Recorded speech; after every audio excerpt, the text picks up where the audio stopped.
So let's start. మనము civil services సంబంధించి 2024-2025 రాసే వాళ్ళకి ఎగ్జామ్ ఎలా రాయాలి, ఈ ఎగ్జామ్ సంబంధించిన అంశాలు ఏంటి, దీనికి సంబంధించి ఒక స్ట్రాటజీ ప్లాన్ ప్రిపేర్ చేస్తుంది. First of all, civil services examination trend అనేది చాలా కాంటెంపరీ అయింది. ఎంత కాంటెంపరీ అయింది అంటే news paper reading, current affairs analysis అనేది ఈ ప్రిపరేషన్ లో మేజర్ పార్ట్ అన్నమాట. మనం చాలా వరకు అనుకుంటాం క్వశ్చన్స్ టెక్స్ట్ బుక్స్ లోంచి వస్తాయి, స్టాటిక్ సిలబస్, కరెంట్ అఫైర్స్ నుంచి రావట్లేదు, ఇలాంటి ఆలోచనలు. కానీ ఒక విషయం మనకు క్లారిటీ తెలియాలి, క్వశ్చన్స్ కరెంట్ అఫైర్స్ లోంచి స్టాటిక్ లోకి వెళ్తాయి. ఉదాహరణకి మీకు ఈ మధ్య గవర్నర్ అనే విషయం డిస్కషన్ లో ఉంది, గవర్నర్ అంశం డిస్కషన్ లో ఉంది కదా. గవర్నర్ అనే అంశం డిస్కషన్ లో ఉన్నప్పుడు ఆర్టికల్ 163 మీద క్వశ్చన్ వస్తాయి, గవర్నర్ డిస్క్రిషనరీ పవర్స్ అనే అంశం మీద. అలానే మీరు ఆలివ్ రిగ్లేట్ టర్టిల్స్ న్యూస్ లో ఉన్నాయి. ఆలివ్ రిగ్లేట్ టర్టిల్స్ ఎందుకు న్యూస్ లో ఉన్నాయని అడగరు. వరల్డ్ లో ఎలాంటి టర్టిల్స్ ఉంటాయి, ఇన్ని వెరైటీస్ ఆఫ్ టర్టిల్స్ ఉంటాయి, అలా అన్నమాట. నిన్న శ్రీలంక చైనాకి మంకీస్ ని ఎక్స్పోర్ట్ చేస్తున్నట్టు న్యూస్ వచ్చింది. అసలు ఎన్ని రకాల మకాకీస్ ఉంటాయి, శ్రీలంకలో ఎండమిక్ ఏమేమి ఉన్నాయి. సో ఇట్లా చాలా అంశాలు మన కరెంట్ అఫైర్స్ లింక్ చేసిన అంశాలు. అలానే జమ్మూ కాశ్మీర్ లో లిథియం రిజర్వ్స్ జమ్మూ కాశ్మీర్ లో ఉన్నట్టు రిపోర్ట్స్ వచ్చాయి. అసలు లిథియం ట్రయాంగిల్ అంటే ఏంటి, లిథియం ఎక్స్పోర్ట్ సంగతులు ఏంటి, ఇటువంటి క్వశ్చన్స్ కూడా మీకు ఎగ్జామ్ లో వస్తూ ఉంటాయి అన్నమాట. సో ఏదైనా సరే కరెంట్ అఫైర్స్ నుంచి మీరు స్టాటిక్ వెళ్ళండి. అది వన్ ఆఫ్ ద, అంటే రోజుకు 3-4 గంటలు news paper current affairs analysis చేస్తూ దాని నుంచి స్టాటిక్ కి కనెక్ట్ చేసుకుంటా ఉండండి.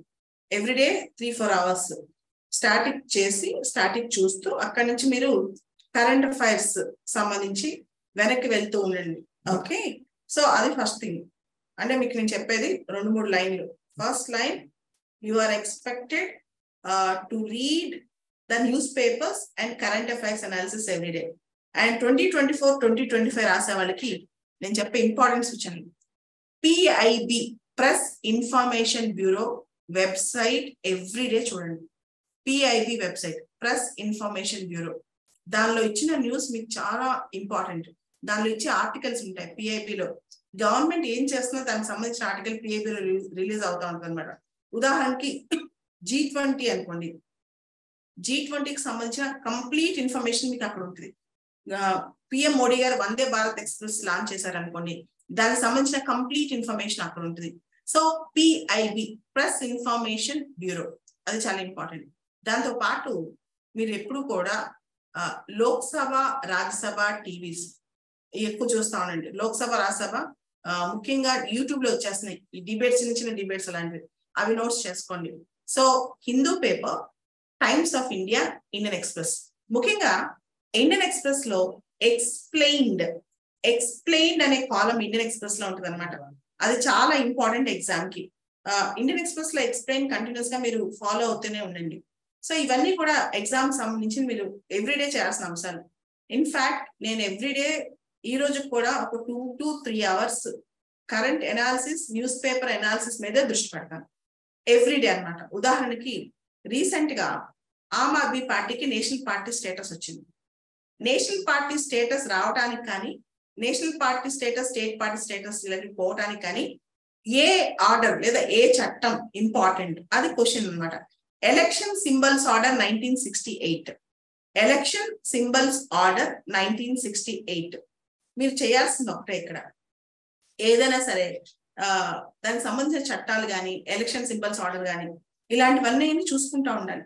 అదేవిధంగా ఎన్ఫోర్స్మెంట్ డైరెక్టరేట్ ఎవ్రీడే న్యూస్ లో ఉంది. What are the important legislations which come under enforcement directorate? ABCD. Enforcement directorate కిందకి ఎటువంటి ఇంపార్టెంట్ లెజిస్లేషన్స్ వస్తాయి, ఇలాంటి క్వశ్చన్స్ అన్నమాట. సైన్స్ అండ్ టెక్నాలజీ ఉంది అనుకోండి, ఉదాహరణకి మీరు SNT తీసుకోండి. రీసెంట్ గా NISAR, NISAR, NASA ISRO synthetic aperture radar బాగా న్యూస్ లో ఉంది. దీని యొక్క పర్ఫార్మెన్స్ ఏంటి, దీని యొక్క ఫంక్షనింగ్ ఏంటి? NISAR ఇలాంటివన్నీ. అలానే reusable launch vehicle technology, RLV technology, అలానే బయోటెక్నాలజీ గురించి కూడా క్వశ్చన్స్ చాలా ఇంపార్టెంట్ అనమాట. Biotechnology. So I expect all of you first everyday current affairs, news paper analysis, దీనికే ఒక పేరు పెట్టుకోవచ్చు, కానా, CANA, current affairs and news analysis అని చెప్పి.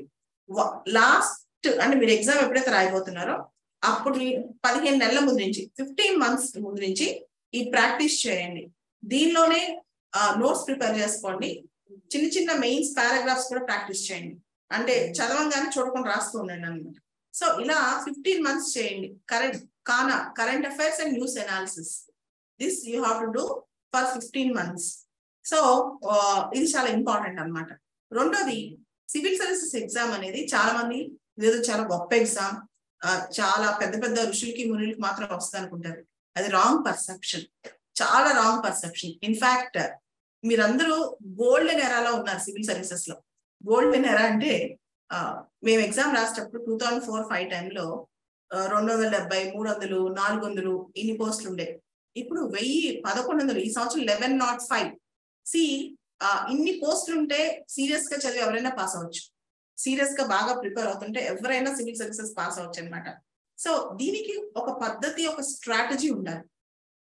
Prelims, mains and personality test 3 levels లో ఎగ్జామ్ ఉంటుంది. అండ్ మీరు చూసారు స్టేట్ పబ్లిక్ సర్వీస్ కమిషన్ ఘోరాలు. ఎవరైనా సరే స్టేట్ పబ్లిక్ సర్వీస్ కమిషన్ నమ్ముకుంటే, స్టేట్ పబ్లిక్ సర్వీస్ కమిషన్ సంబంధించిన అంశాలు నమ్ముకుంటే అవి పంచవర్ష ప్రణాళికలే. ఇప్పుడే కాదు, నా టైం అప్పటి నుంచి కూడా చాలా సంవత్సరాల నుంచి స్టేట్ పబ్లిక్ సర్వీస్ కమిషన్ అంటే 5-year plans అనమాట. అండ్ ఎప్పుడు నోటిఫికేషన్ వస్తాయో, ఎప్పుడు ఎగ్జామ్ జరుగుతుందో తెలియదు. అది స్టేట్ పబ్లిక్ సర్వీస్ కమిషన్ ఏం ఉండాలి, కానీ అది సెకండరీ, సప్లిమెంటరీ ఎయిమ్ అనమాట. Primary aim should be UPSC. If you are very serious about civil service exam, మీరు దాని మీద ఎక్కువ దృష్టి పెట్టండి. ఎందుకంటే సివిల్ సర్వీసెస్ ఎగ్జామ్ లో ఒక అద్భుతమైన విషయం ఏంటంటే అది క్యాలెండర్ మెయింటైన్ చేస్తుంది. సివిల్ సర్వీస్ ఎగ్జామ్ ఒక పద్ధతి ఉంది, ఒక క్యాలెండర్ ఉంది. నా దృష్టిలో అంటే నాకు తెలిసినంత వరకు కరోనా వచ్చినప్పుడు తప్పితే, కోవిడ్ వచ్చినప్పుడు తప్పితే ఒక్కసారి కూడా ఎగ్జామ్ పోస్ట్ పోన్ అవ్వాల. కోవిడ్ వచ్చినప్పుడు కూడా ప్రిలిమ్స్, మెయిన్స్ కొంచెం వెనక్కి జరిగాయి అంతే. సో అప్పుడు కొంచెం సైకిల్ ఒక 3 నెలలు లేట్ అయింది. But still civil services exam లో ఒక క్యాలెండర్, ఒక పద్ధతి ఉంది. అండ్ పేపర్ లీకేజ్ లాంటి వ్యవహారాలు అక్కడ ఉండవు అనమాట. సో బ్లాక్ ఆర్ వైట్, నువ్వు పాస్ అయ్యావా ఫెయిల్ అయ్యావా అనేది అవుట్ రైట్ తెలిసిపోతుంది. So believe and trust the UPSC. First civil services aspirants అందరూ నమ్మాల్సింది ఏంటంటే UPSC 99.99% అక్యురేట్ గానే పనిచేస్తుంది. Okay, state public service commission UPSC ని మనం కంపేర్ చేయలేము అసలు. And coming back, UPSC exam 3 stages లో ఉంటుంది: ప్రిలిమ్స్, మెయిన్స్ అండ్ ఇంటర్వ్యూ. మీ అందరూ తెలుసు జనరల్ గా ప్రిలిమ్స్ అనేది మే ఆఖరి వారంలోనో, జూన్ మొదటి వారంలోనో సండే జరుగుతుంది. సో ప్రిలిమ్స్ ఎగ్జామ్ కి ఏం కావాలి, పాస్ అవ్వాలంటే ఏం చేయాలి? చాలా మంది ఎందుకు ప్రిలిమ్స్ లో ఫెయిల్ అవుతారు? ఫస్ట్ దీని మీద మీకు దృష్టి చెప్తాను. పెరిఫరల్ గా 1-2 నెలల్లో చదివి నేను పాస్ అవుతాను అనుకోవడం పొరపాటు. ప్రిలిమ్స్ ఎగ్జామ్ కి ఈ రోజు కూడా బేసిక్ కాన్సెప్ట్స్ చదవాలి. అంటే NCERT పుస్తకాల్లో polity, history, geography, economy, current affairs, science and technology, environment ecology, ఇట్లాంటివన్నీ ఉంటాయి. కరెంట్ అఫైర్స్ వరకు సపరేట్ గా మీరు న్యూస్ పేపర్ చూసుకోవచ్చు. కానీ polity, history, geography, economy, science and technology, environment ecology, ఇవన్నీ కోర్ సబ్జెక్ట్స్ అనమాట ప్రిలిమ్స్ లో, మెయిన్స్ లో. ఫస్ట్ NCERT సెట్ కొనుక్కోండి. NCERT సెట్ చదవటం అంటే అన్ని పుస్తకాలు చదవని కాదు, majority of the books basics అర్థం చేసుకోండి. ఇండియన్ కాన్స్టిట్యూషన్ ఎట్ వర్క్ అని NCERT ఉంటుంది. Indian constitution at work. అలానే ancient, medieval, modern India NCERTs. Ancient India, medieval India, modern India. అలానే ఎకానమీకి సంబంధించి 8th, 9th, 10th, 11th, 12th, 8వ తరగతి, 9వ తరగతి, 10వ తరగతి, 11వ తరగతి, 12వ తరగతి. జాగ్రఫీ అయితే ఖచ్చితంగా NCERT చదవాల్సిందే. 8th, 9th, 10th, 11th, 12th geography NCERTs. ఎప్పుడైతే మీరు NCERT చదువుతారో అప్పుడు మీ బేసిక్స్ వచ్చేస్తాయి. ప్రిలిమ్స్ కి, మెయిన్స్ కి ఒక ప్లాట్ఫామ్ ప్రిపేర్ అవుతుంది అనమాట. సో ఫస్ట్ థింగ్, ఎవరైతే 2024, 2025 సివిల్స్ రాయాలనుకుంటున్నారో ఫస్ట్ థింగ్ మీరు చేయాల్సింది కానా, CANA, current affairs and news analysis.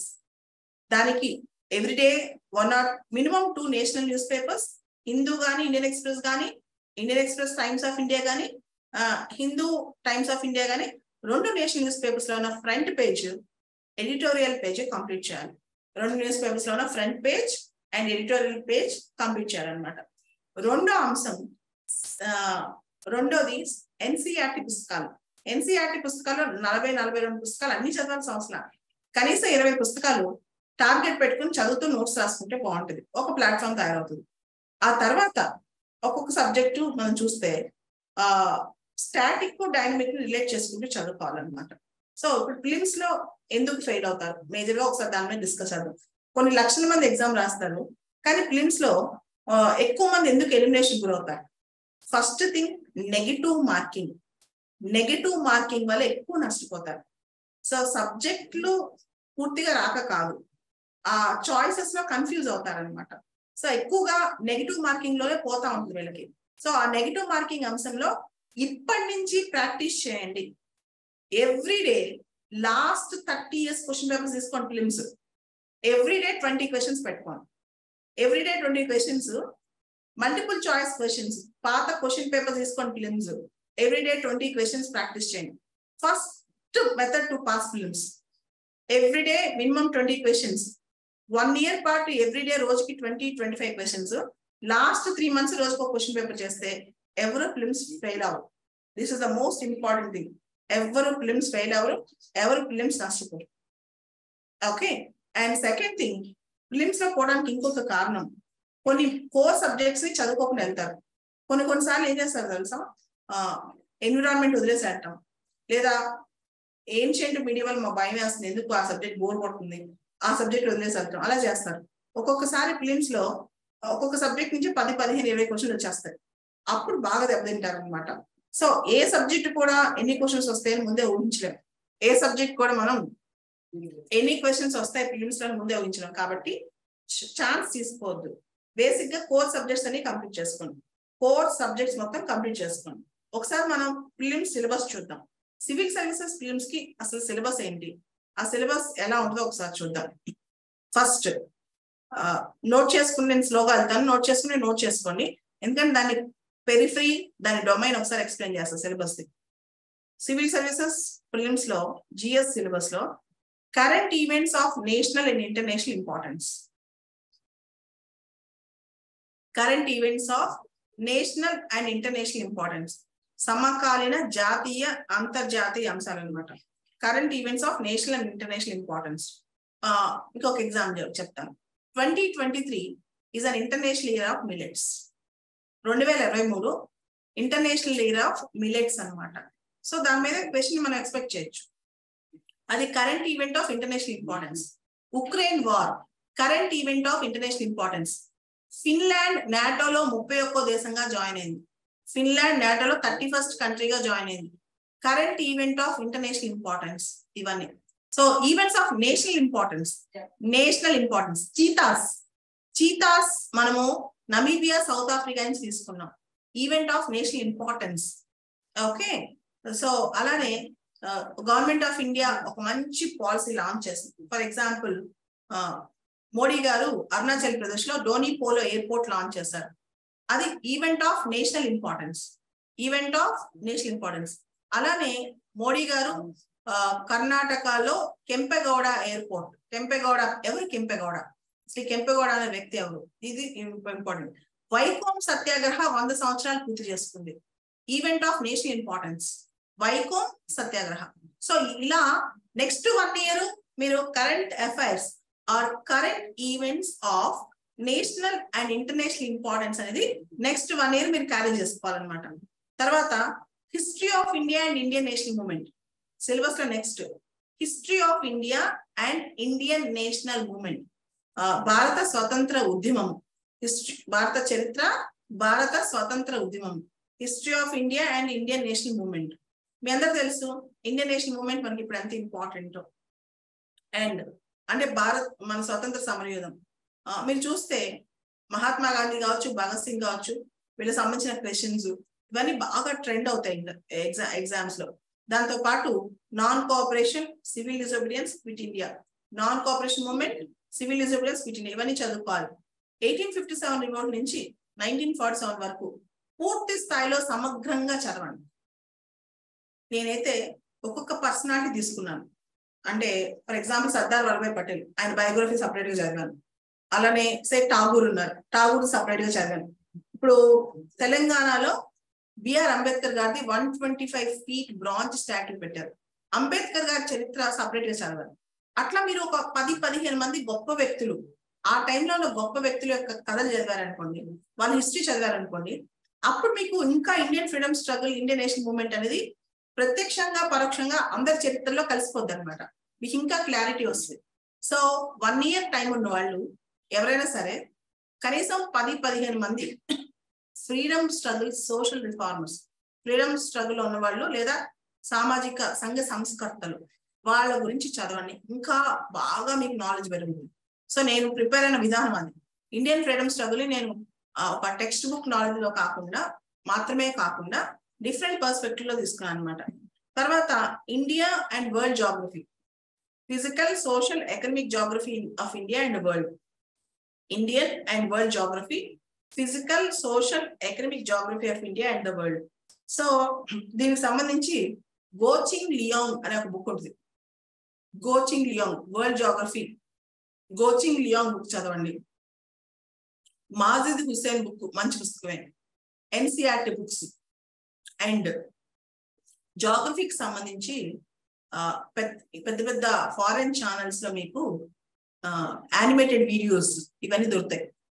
Climatology గురించి, ఓషనోగ్రఫీ గురించి, క్లౌడ్స్ ఎలా ఫామ్ అయ్యాయి, జియోమార్ఫాలజీ గురించి. ఎప్పుడైనా సరే జాగ్రఫీ చదివేటప్పుడు ఖచ్చితంగా 2 పనులు చేయాలి. ఒకటి, దానికి సంబంధించిన క్లియర్ కట్ వీడియో చూస్తూ చదివితే బాగా గుర్తుంటారు. రెండోది అట్లాస్ పెట్టుకుని, ఈ 2 పెట్టుకోండి. అట్లాస్, మీ రూమ్ కి మ్యాప్స్ ఖచ్చితంగా అన్ని మ్యాప్స్ ఉండాలి, కంప్లీట్ గా అన్ని మ్యాప్స్ పెట్టుకోవాలి. తర్వాత ఎప్పుడు కూడా అట్లాస్ చేతిలోనే ఉండాలి. ఏ ఏరియా వచ్చినా, ఏ ఏరియా, ఇప్పుడు హార్న్ ఆఫ్ ఆఫ్రికా కంట్రీస్ ఉన్నాయి. హార్న్ ఆఫ్ ఆఫ్రికా అంటే ఏ దేశాలు? ఇథియోపియా వస్తుందా, ఎరిట్రియా వస్తుందా, జిబౌటి వస్తుందా, సోమాలియా వస్తుందా, ఒకసారి చెక్ చేసుకోవాలి. అంతేగాని వినేసి వదిలేయకూడదు. ఎప్పుడైనా సరే atlas is the fundamental thing. కనీసం ఒక 5 questions డైరెక్ట్ గానే ఇండైరెక్ట్ గానే మ్యాప్ పాయింట్ నుంచి వస్తాయి. కనీసం 5 questions. మొన్న 2 months బ్యాక్ టర్కీలో భూకంపం వచ్చింది. దానికి సంబంధించిన మొత్తం ఎంటైర్ ఎపిసోడ్, మొత్తం టర్కీలో ఎక్కడ వచ్చింది, దానికి రీజన్స్ ఏంటి, జోషిమఠ్ కుంగిపోతుంది, ల్యాండ్ సబ్సిడెన్స్ అంటే ఏంటి, ఇట్లాంటివన్నీ కూడా అట్లాస్ బేస్ చేసుకుని, మ్యాప్స్ బేస్ చేసుకుని, జాగ్రఫీ వీడియోస్, యానిమేటెడ్ వీడియోస్ కానీ నార్మల్ వీడియోస్ బేస్ చేసుకుని చదివితే మీకు మార్క్స్ ఎక్కువ వస్తాయి అనమాట. తర్వాత Indian polity and governance, constitution, political system, Panchayat Raj. So ఇది మీరు కవర్ టు కవర్ 2 పుస్తకాలు చెప్తాను. ఒకటి ఇండియన్ కాన్స్టిట్యూషన్ నెట్వర్క్ ఎన్సిఆర్టీ చదవాలి, ఇండియన్ కాన్స్టిట్యూషన్ నెట్వర్క్ ఎన్సిఆర్టీ. రెండోది ఈ మధ్య యూపీఎస్సీ వాళ్ళు ఒక థీమ్ ఇస్తున్నారు, పొలిటికల్ ఫిలాసఫీస్ మీద క్వశ్చన్స్ అడుగుతున్నారు. రూల్ ఆఫ్ లా అంటే ఏంటి, లిబర్టీ అంటే ఏంటి, ప్రైవసీ అంటే ఏంటి, రూల్ ఆఫ్ లా అంటే ఏంటి, లిబర్టీ అంటే ఏంటి, ప్రైవసీ అంటే ఏంటి, ఇటువంటి క్వశ్చన్స్ ఎక్కువ అడుగుతున్నారు అనమాట. So 11th class political philosophy, 11th class political philosophy, political theories, 11th class political theory అనే పుస్తకం ఉంటుంది. ఆ పుస్తకం కవర్ టు కవర్ చదవండి, బ్యాక్ టు బ్యాక్ చదవండి. ఎందుకంటే సోవర్నిటీ అంటే ఏంటి, సెక్యులరిజం అంటే ఏంటి, సెక్యులరిజం కి కమ్యూనిజం కి తేడా ఏంటి, రూల్ ఆఫ్ లా అంటే ఏంటి, లిబర్టీ అంటే ఏంటి, ఈక్వాలిటీ అంటే ఏంటి, డెమోక్రసీ అంటే ఏంటి, ఇట్లా రకరకాల ఆస్పెక్ట్స్ మీకు వస్తాయి అన్నమాట. అది కూడా చాలా ఇంపార్టెంట్. తర్వాత public policy rights issues, public policy rights issues. Public policy అంటే గవర్నమెంట్ చేసిన స్కీమ్స్, పాలసీస్, ఇంకా అన్ని కంప్లీట్ గా లాస్ట్ 2 years నుంచి గవర్నమెంట్ పాలసీస్. రైట్స్ ఇష్యూస్, ఇక్కడ రైట్స్ ఇష్యూస్ అంటే వల్నరబుల్ సెక్షన్స్, దళిత్స్ కావచ్చు, డిఫరెంట్ లేబుల్ కావచ్చు, ఉమెన్ కావచ్చు, ఇట్లా రకరకాల వాళ్ళ హక్కులకు సంబంధించిన అంశాలు అన్నమాట. ఇవన్నీ రైట్స్ ఇష్యూస్. తర్వాత ఎకనమిక్ అండ్ సోషల్ డెవలప్మెంట్, ఆర్థిక సామాజిక అభివృద్ధి, sustainable development. Government economic development కి సోషల్ డెవలప్మెంట్ తీసుకున్న ప్రోగ్రామ్స్, సుస్థిర అభివృద్ధి, సస్టైనబుల్ డెవలప్మెంట్. ముఖ్యంగా పావర్టీ, మనం చాలా ఇగ్నోర్ చేసేది poverty related schemes.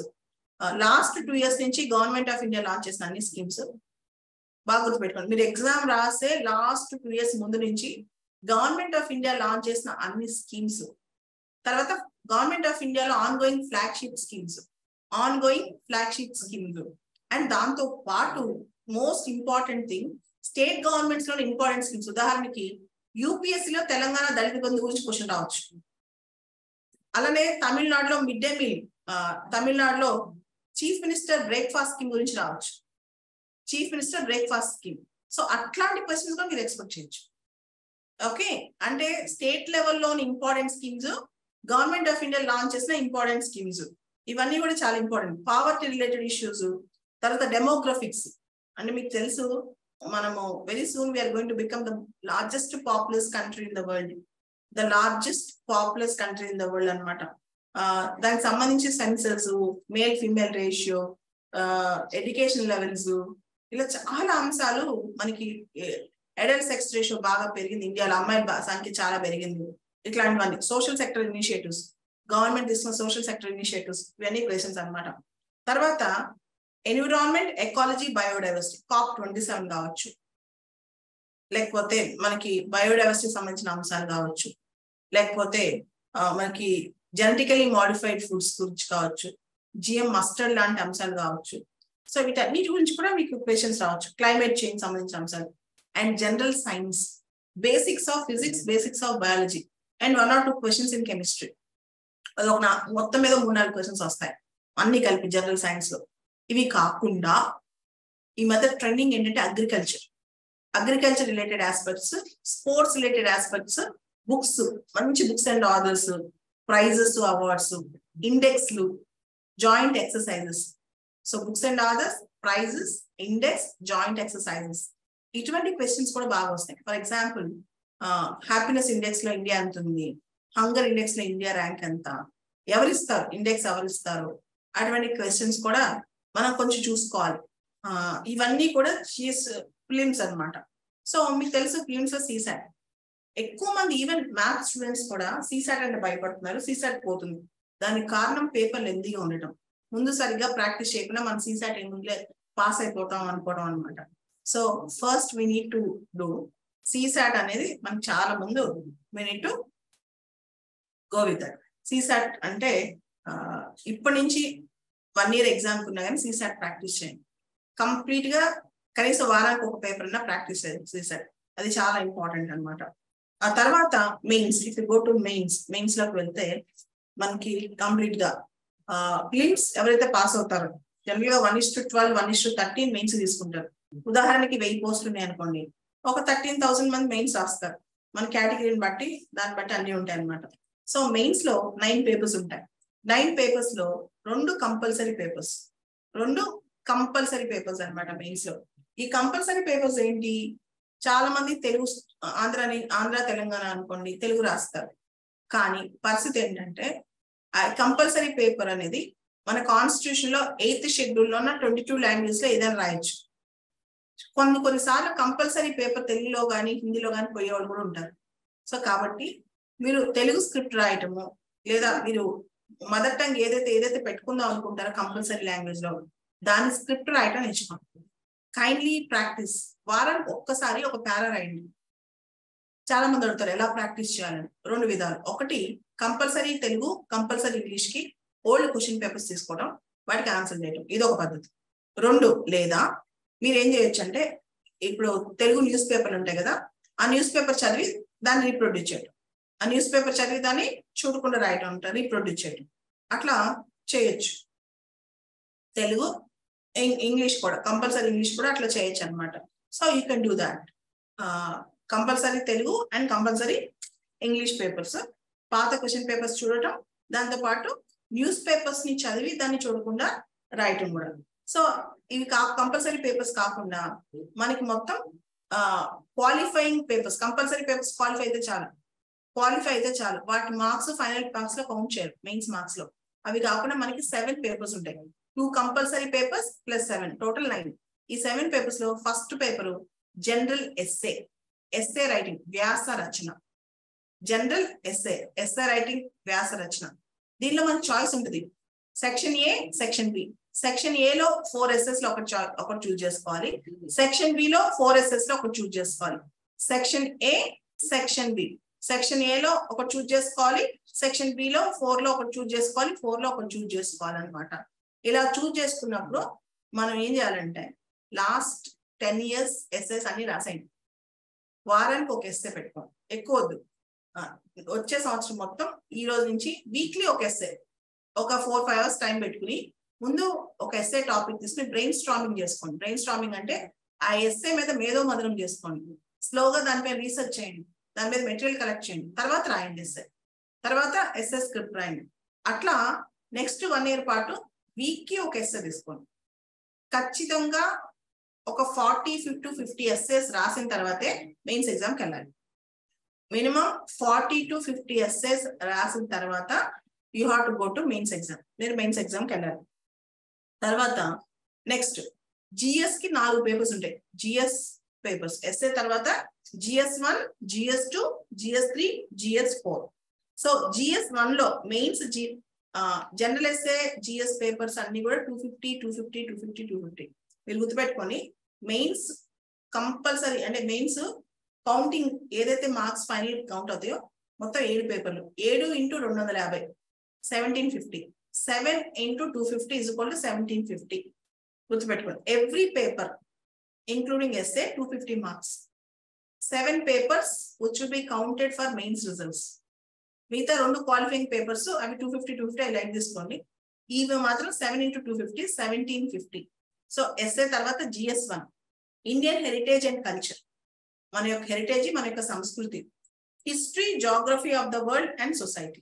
So GS1 paper లో మన హెరిటేజ్, మన కల్చర్, మన చరిత్ర, మన జాగ్రఫీ అంటే మన యొక్క భౌగోళిక, భారతదేశం యొక్క భౌగోళిక పరిస్థితులు ఎలా ఉన్నాయి, అండ్ ప్రపంచం యొక్క భౌగోళిక పరిస్థితులు, అండ్ సొసైటీ, భారతదేశం యొక్క సమాజ నిర్మితి ఎలా ఉంది, సొసైటీ మన సమాజం ఎలా ఉంది, సమాజంలో రకరకాల అంశాలు ఏంటి, గ్లోబలైజేషన్ వల్ల మన సమాజంలో వస్తుంది ఏంటి, న్యూక్లియర్ ఫ్యామిలీస్ ఎలా ఉన్నాయి, మన సమాజంలో ఉన్న ముసలి వాళ్ళ పరిస్థితి ఏంటి, వృద్ధుల పరిస్థితి ఏంటి, ఇట్లాంటివన్నీ కూడా చదువుకోవాలి.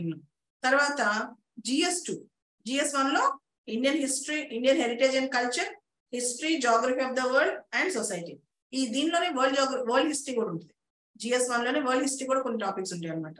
తర్వాత GS2 లో అంటే GS2 లో గవర్నెన్స్, పరిపాలన ఎలా ఉండాలి, తర్వాత కాన్స్టిట్యూషన్ మన రాజ్యాంగం, పాలిటీ మన polity, social justice and international relations. So polity, governance, constitution, social justice and international relations, ఇవన్నీ GS2 లో ఉండే అనమాట. అంటే మనం ఏం చదువుకోవాలి, ఎగ్జాంపుల్ చెప్తాను.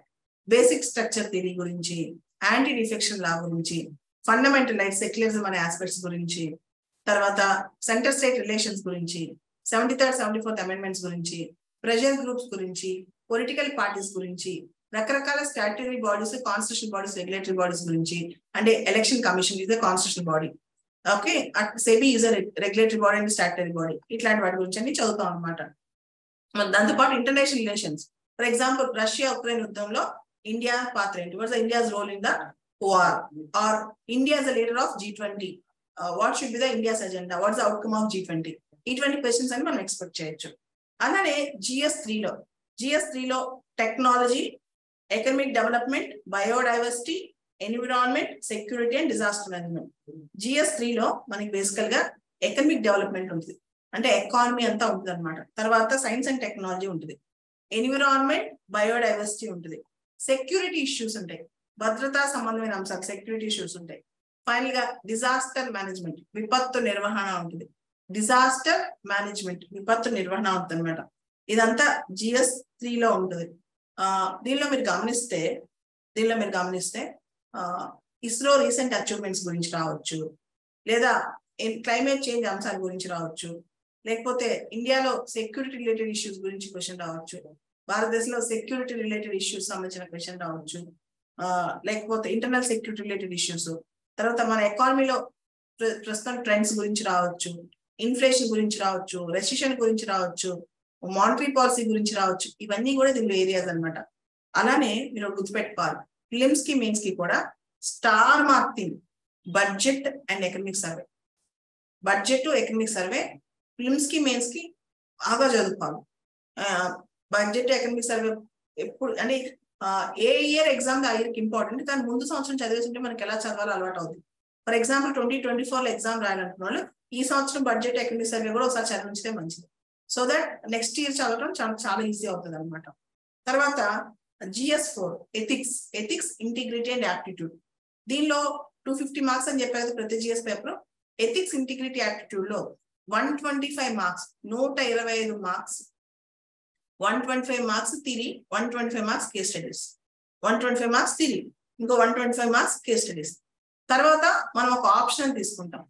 ఆప్షనల్ జనరల్ గా political science, public administration, geography, anthropology ఇట్లా ఆప్షన్ ఉంటుంది అనమాట. సో మనకి ఇష్టమైన ఒక ఆప్షన్ తీసుకుంటాం. ఆప్షన్ టోటల్ గా 500 మార్క్స్, 2 పేపర్స్ రాస్తాం, 250. ఈ మొత్తం 1 essay, 4 GS plus 2 optional papers, total 7. 1 essay, 4 GS plus 2 optional papers. ఈ 7 పేపర్స్ ఇంటూ 250 మార్క్స్ 1750. ఈ 1750లో ఎవరు టాప్ వస్తే వాళ్ళ మెరిట్ ప్రకారం ఇంటర్వ్యూ పిలుస్తారు. 1:2.5 అంటే 1000 పోస్టులు ఉన్నాయి అనుకోండి, దాదాపు 2500 మంది వాళ్ళ కేటగిరీస్ బట్టి ఇంటర్వ్యూకి వెళ్తారు అనమాట. Interview is also called as major interview. ఏమని పిలుస్తారంటే పర్సనాలిటీ టెస్ట్. ఇది ½ an hour జరుగుతుంది, 25 minutes to ½ an hour. Major గా మన అనలిటికల్ స్కిల్స్, మన డెసిషన్ మేకింగ్, మన అలర్ట్నెస్, మన యొక్క అడాప్టబిలిటీ ఇవన్నీ టెస్ట్ చేస్తారు. చాలా మంది ఇంటర్వ్యూలో నాలెడ్జ్ టెస్ట్ చేస్తారు అనుకుంటారు. I don't think it is knowledge. అది నాలెడ్జ్ ఒకటే నేను అనుకోండి. Beyond that they will test our personality. అందుకే అది పర్సనాలిటీ టెస్ట్ అనమాట. సో ఫైనల్ గా రిజల్ట్స్ వస్తాయి. ఎవరైతే 1000 లో ఉంటారో వాళ్ళ కేటగిరీని బట్టి, రోస్టర్ని బట్టి మన సర్వీసెస్, మన కార్డర్స్ అన్ని అలాట్ అవుతాయి అనమాట. ఇది టోటల్ గా ఎగ్జామ్ క్యాలెండర్. మొత్తం ఈ ప్రొసీజర్ కి దాదాపు 11 నెలలు పట్టుద్ది. 11.5 months పడుతుంది. 1 year cycle. Civil service exam అనేది పూర్తిగా 1 సంవత్సరం సైకిల్ అనమాట. ఈ సైకిల్ లో పడిపోయి డైరెక్ట్ ఎగ్జామ్ పడకూడదు. ఫస్ట్ 1 year ప్రిపేర్ అయ్యాక సైకిల్లోకి ఎంటర్ అవ్వాలి. ప్రిపేర్ అవ్వకుండా సైకిల్లోకి ఎంటర్ అవ్వకూడదు. నేను సరదాగా ఎలా ఉంటుందో ఫిలిమ్స్ చూసి వస్తాను, సరదాగా ఎలా ఉంటుందో మెయిన్స్ చూసి వస్తాను అలా కాదు. You have to enter after the preparation. At least mains కి 70% ప్రిపేర్ అయ్యే ఎగ్జామ్కి వెళ్ళాలి.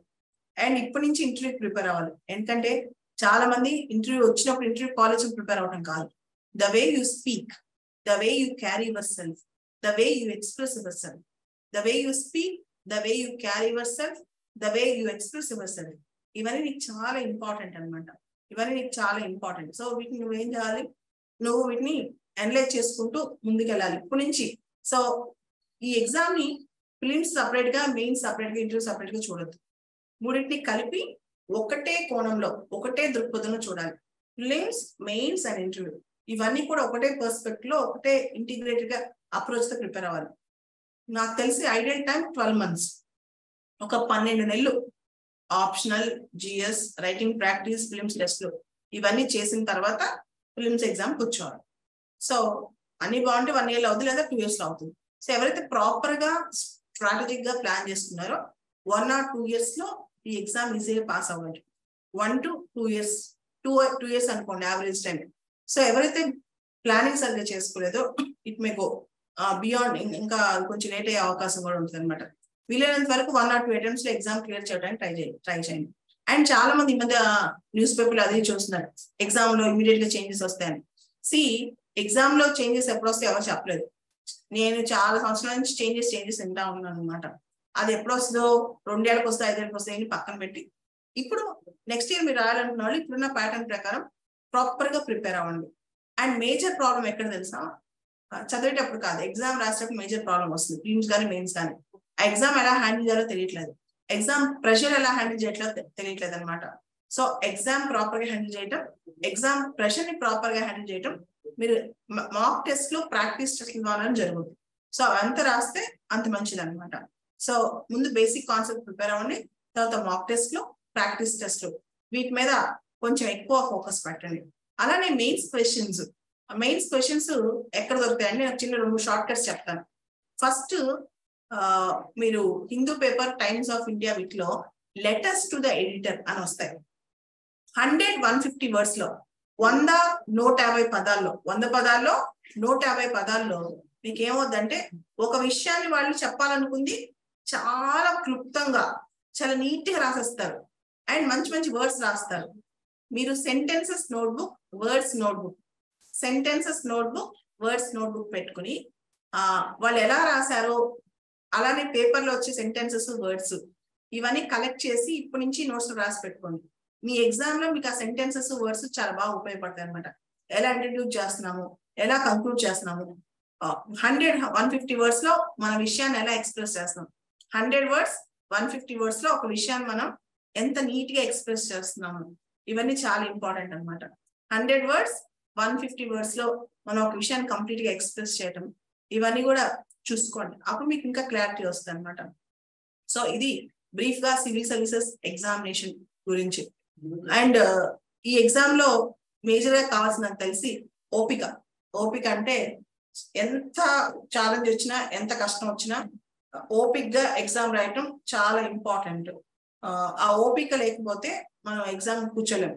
ముఖ్యంగా 3 స్టేజ్ లో వస్తుంది కాబట్టి ఎగ్జామ్ చాలా ఓర్పుతో సహనంతో ఎగ్జామ్ రాయడానికి ట్రై చేయండి. లేకపోతే కనుక ఎగ్జామ్ లో పోయే అవకాశం ఉంటుంది. అండ్ రెండోది ప్రిపేర్ అవ్వకుండా ఎగ్జామ్కి వెళ్ళకండి. ప్రిపేర్ అవ్వకుండా నేను పైన ఎగ్జామ్ చదువుతాను అని వెళ్ళొద్దు. ప్రాపర్ గా ప్రిపేర్ వెళ్ళండి. మూడోది కోచింగ్ అవసరమా లేదా అనేది. కోచింగ్ కంపల్సరీ అయితే కాదు, ఖచ్చితంగా కోచింగ్కి వెళ్తేనే పాస్ అవుతారని నేను చెప్పను. Coaching helps. కోచింగ్ కొంతవరకు ఒక 30-40% కోచింగ్ సపోర్ట్ ఇస్తుంది. ఇప్పుడున్న డైనమిజం లో, ఇప్పుడున్న దానిలో తలుపులేసి ఇంట్లో కూర్చుని దానికన్నా వీలైతే యూ కెన్ టేక్ కోచింగ్. మీకు రాగలిగితే, ఉండగలిగితే యూ కెన్ టేక్ కోచింగ్. లేకపోయినా you can start your own preparation అనమాట. But takes time. కోచింగ్ లేకపోతే 1 year ఎక్స్ట్రా పడుతుంది. కొన్ని సబ్జెక్ట్ కొంత టైం ఎక్కువ తీసుకునే అవకాశం ఉంది. ఇవన్నీ కూడా సివిల్ సర్వీసెస్ ఎగ్జామినేషన్ గురించి. Okay, so one more important thing, నా యూట్యూబ్ ఛానల్ హ్యాక్ అయింది. దానికి సంబంధించి ఏదైనా మీకు ఏదైనా లింక్స్ పెట్టమని, ఏదైనా లింక్స్ షేర్ చేయమని చెప్పి, లేదా ఆ లింక్స్ క్లిక్ చేయమని వస్తే ఎవరు క్లిక్ చేయకండి. ఆ ఛానల్ రాత్రి నుంచి హ్యాక్ అయింది. ఎవరు రిట్రీవ్ చేయడానికి ట్రై చేస్తున్నా, ఒకవేళ కాలేకపోతే I start a new channel, Balalatha ma'am bracket లో అఫీషియల్ అని ఉంటుంది. I put a bracket and official new channel. ఎలా అయినా రేపు సాయంత్రం లింక్ చేస్తాను. ఒకవేళ ఇది రిట్రీవ్ కాకపోతే సంబడి చాలా టెక్నికల్ గా, చాలా సోఫిస్టికేటెడ్ గా హ్యాక్ చేశారు నాది. సో దానిలో ఏది వచ్చినా సరే డోంట్ బాదర్ అబౌట్ దట్. ఇప్పుడున్న యూట్యూబ్ ఛానల్లో. రెండోది, CSYS అకాడమీ నెక్స్ట్ ఇయర్ కి కోర్స్ నెక్స్ట్ వీక్ స్టార్ట్ అవుతుంది. PCM, prelims cum mains. ఎవరికైతే నిజంగా కోచింగ్ తీసుకోవాలనిపిస్తే, if you are interested, coaching compulsory అని చెప్పండి. ఇఫ్ యు వాంట్, ఎందుకంటే ఛానల్ నుంచి అనౌన్స్ చేసే పరిస్థితి కూడా లేదు కాబట్టి, you can, if you want coaching you can contact CSYS academy. These are the things. Thank you very much. And ఒకవేళ ఛానల్ రిట్రీవ్ అయితే నుంచి ఈ ఛానల్లో వీడియోస్ పెడతాను. రిట్రీవ్ కాలేకపోయినా కొత్త channel Balalatha ma'am official. Thank you very much.